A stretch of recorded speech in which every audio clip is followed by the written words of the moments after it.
Along the lines of the anticipation of the supply chain disruption, a couple things you're not going to think about right now. Probably one is where you're going to get your morning coffee. You might have your Keurig or whatever set up for a while. Maybe it'll last you a week, 2 weeks, who knows. That's if you had electricity. If you don't, you better have another plan. Coffee's good for not only just your daily enthusiasm kick, but also it could be used as a sort of a currency. If you have coffee and nobody else does, it's going to be worth something. So my take is not just to have, some silver coins or dollars laying around. Dollars not going to be worth anything, but if you have something somebody else doesn't have, like coffee, especially unroasted beans, you're going to have a currency there, and it's going to be worth something to trade if you want to trade it. Storage-wise, green unroasted coffee beans are going to last the longest in an oxygen-free environment, which we would use the Food Saver and oxygen reduction packet of some sort. But just short-term storage, maybe a few years, 5 years. This is pretty cheap. It's $3. It's vacuum packed, and I just got this one to test, but it's good for about 1.5 years as it is. I'm guessing it'll probably last 5-6 years before it starts to get stale. But anyway, my plan is to store unroasted green coffee beans in these Mylar bags with no oxygen. And I got this one off of Amazon. It's 3 pounds, just a test.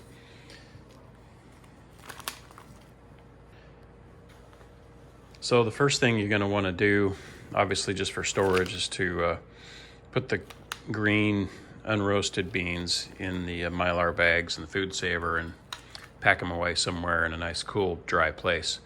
But you're also going to have to roast these by hand. You may not have electricity or gas, but if you have some propane or a wood stove, you'll be able to roast these on the pan. So let's get these on the stove that right now, because everything's great. We have our gas and we have our electricity. I'd rather go through this now than worry about it later and not know what to do. So we're just going to go ahead and start these roasting on medium high, and note the time. The word is that you just keep them moving and they get a first crack, and at that point they are usable. But depending on how dark you want your coffee, you have to make them go a little bit longer. So we'll fast forward a little bit here.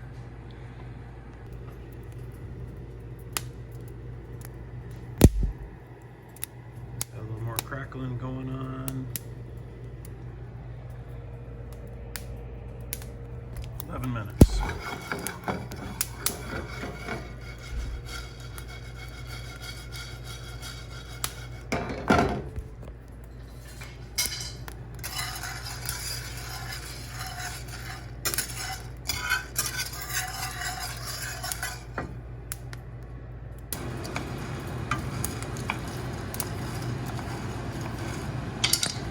It's good enough for me. I'd rather not burn them, so I'm going to turn off the heat, take them off, but keep shaking them because they'll keep roasting until I dump them out of the pan.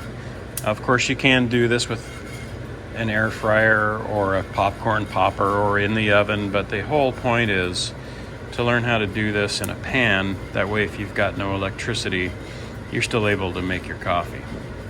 So we're just trying to do it as primitive as possible in the scenario that we might face. All right, now that I'm done roasting, we're gonna let these cool for a few minutes. We're at a total time of 20 minutes now. Roasting took about 15 minutes roughly to get to this darkness. We're gonna put them in a strainer or a colander and try to get rid of some of this chaff. You can see the flaky stuff that comes off the bean, and also let them cool off a bit.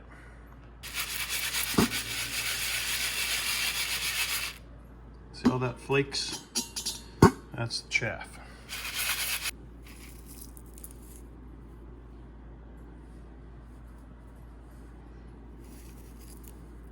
Ancient times, they used to blow the chaff off the wheat. They'd throw it in the air and the chaff would blow away in a breeze. In this case, I'm just going to blow it out of the pan. You can kind of see it.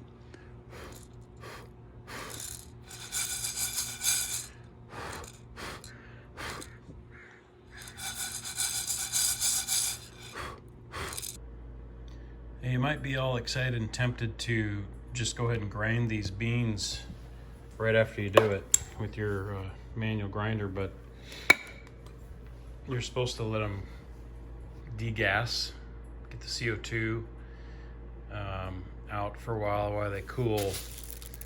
And so we're gonna let them sit out for 5-6 hours before we do anything with them. Then I'll probably just store them overnight until I make a fresh cup of coffee in the morning. While I'm letting the fresh roast breathe overnight, I'm gonna go ahead and start packaging up half-pound bags of the green coffee beans. Got the Mylar 6x10 bags and the oxygen absorbers and the food saver. I did one package already with one oxygen absorber in it. This is a half-pound.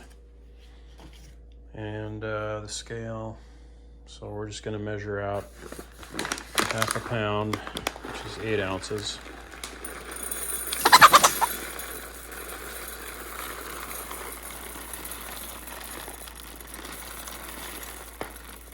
Roughly.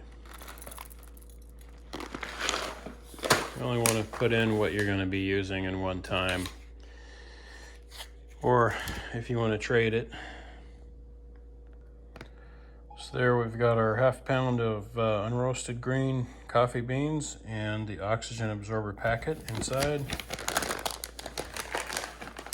And we're just going to seal it up in the food saver.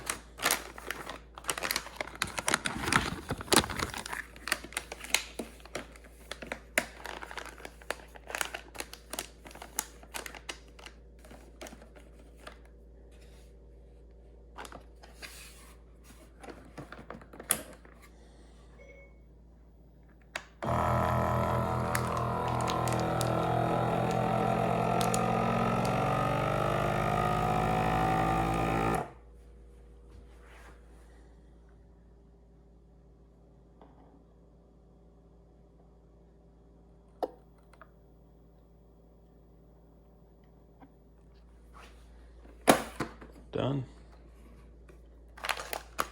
I'll label it, date, amount, what it is, and put it somewhere cool and dry.